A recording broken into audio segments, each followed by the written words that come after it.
been heartbroken before?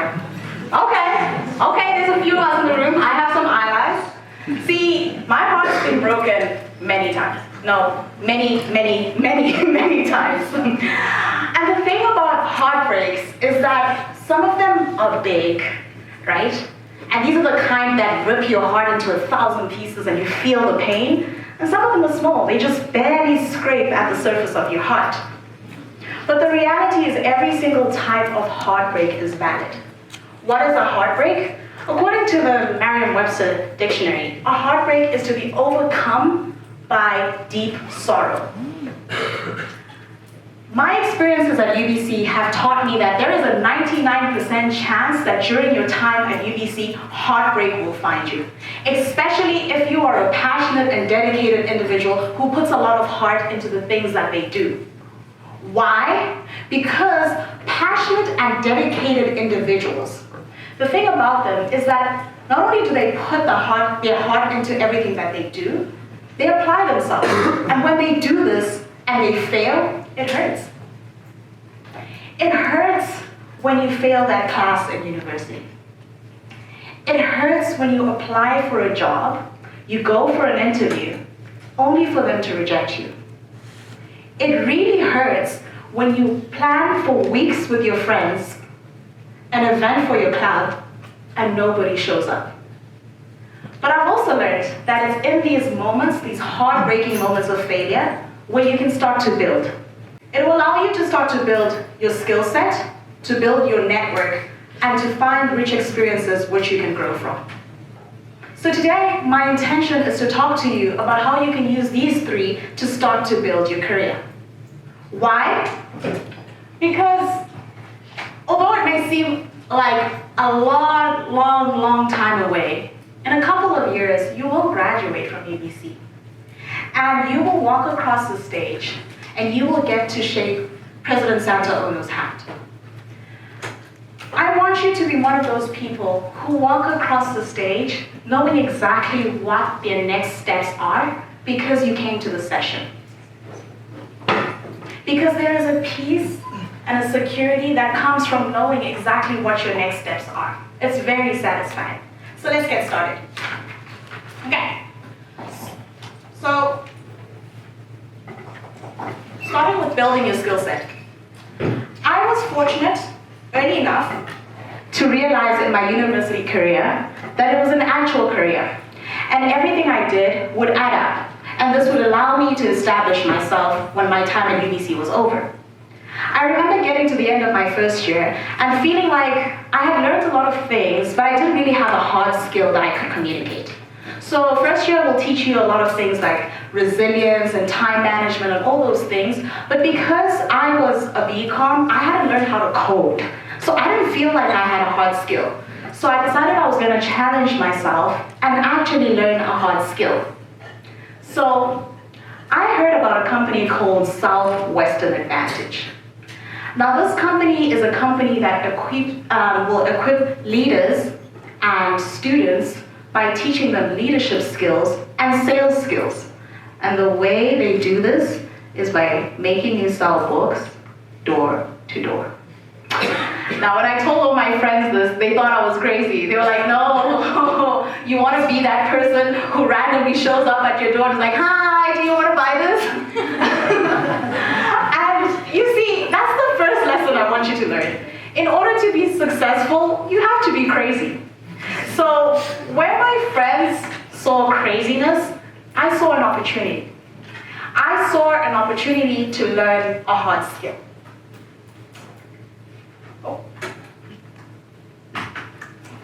So for 6 days a week, I worked almost 12 hours a day in a little city called Ajax in Ontario. That summer, I had a lot of doors slammed in my faces. A lot of people rejecting the product I was selling. I cried a lot, and my heart broke a lot. Nonetheless, I kept going. I eventually knocked on about 3,000 doors that whole summer, and I sat down with hundreds of families.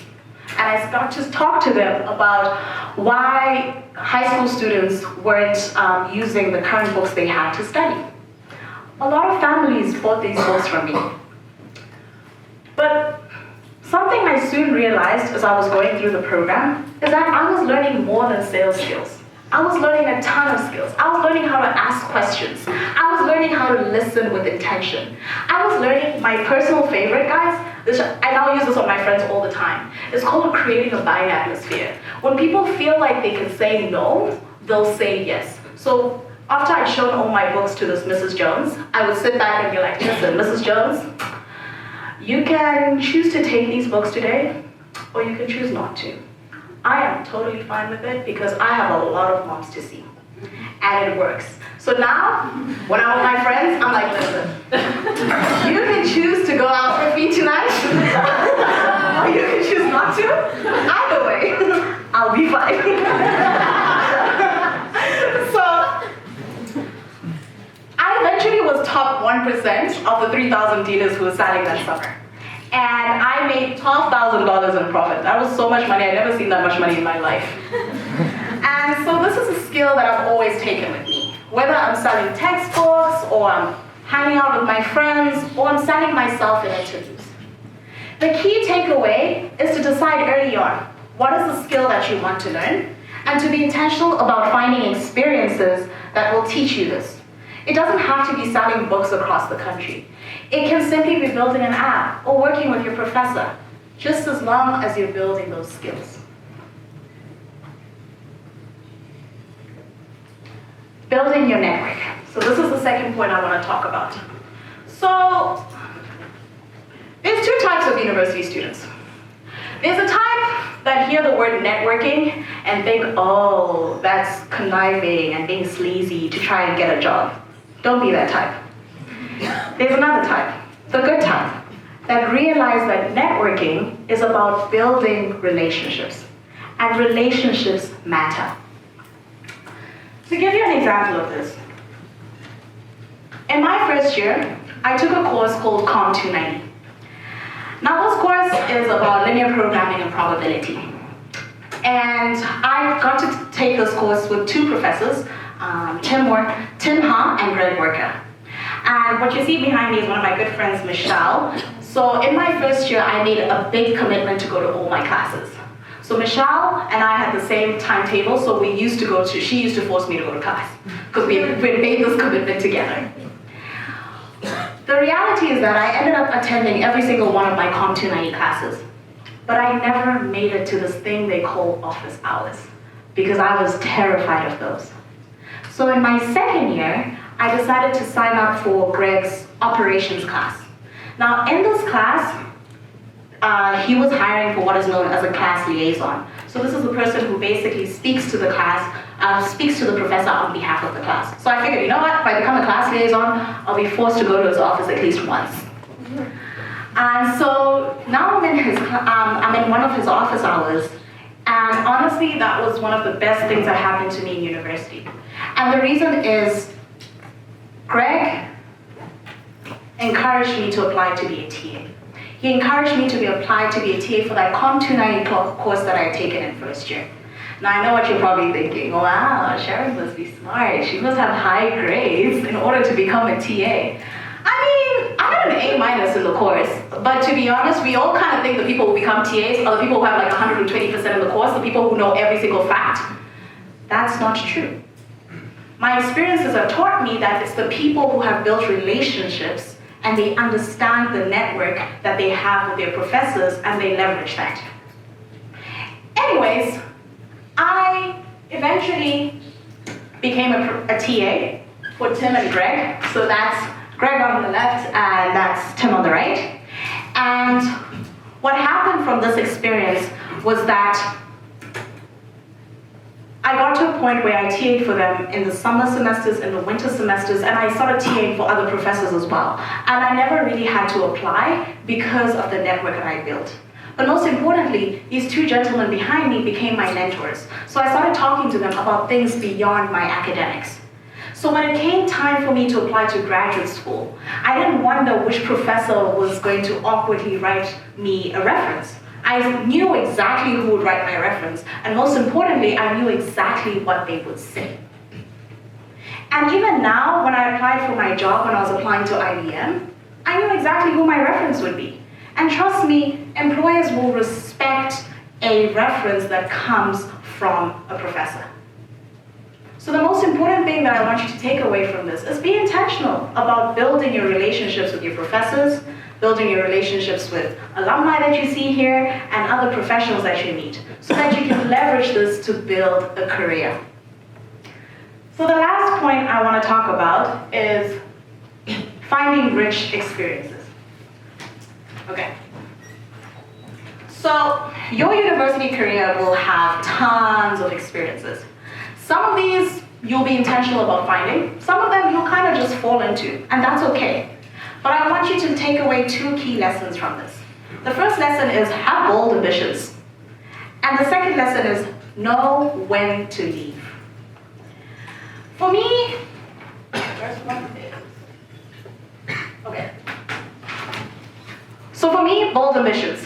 For me, this came in the form of applying to be the co-president of the Africa Business Club.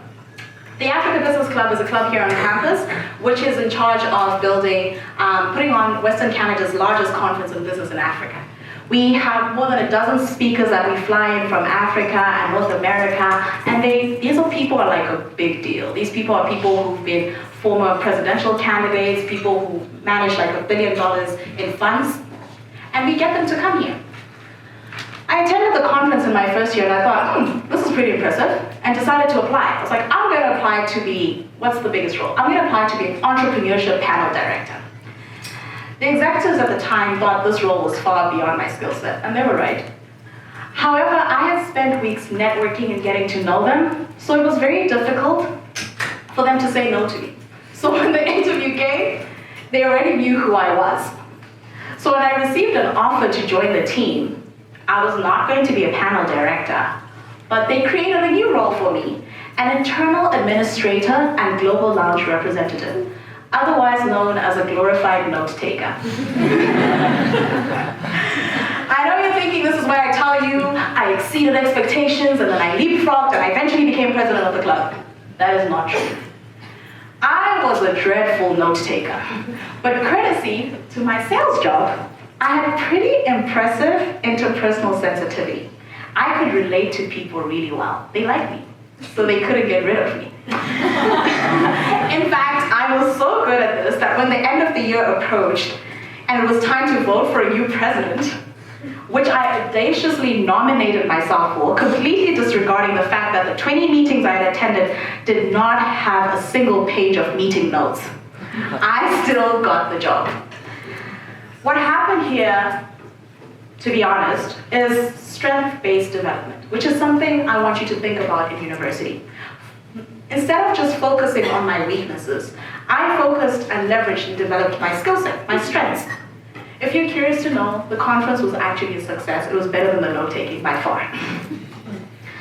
So now that we've covered bold ambitions, the final thing I want to talk to you about is learning how to say no, or better yet, knowing when to leave. So, in my second year, I applied, like some of you will at some point, to become a residence advisor. The reason I applied was because, okay, I would often see my residence advisor, Cody, and he was always in Vanier, just walking around looking very happy.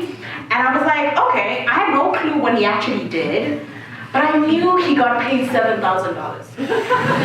So I told myself, listen, I'm a pretty happy girl, right? Without $7,000. Imagine how much happier I could be if I had an extra $7,000. So Cody gave me a reference, and I applied. So my first year, I got to be an advisor in Totem Park, and this, for me, meant I got to put on events for students, I got to market those events, and then I got to reflect when students would come to events and figure out what worked and what didn't work. So basically, there was a lot of growth there. In my second year, I was now a returning advisor. So I got to mentor new staff, I got to deal with the ugly roommate conflicts, and I got to run events for all the students. So again, there was a lot of growth.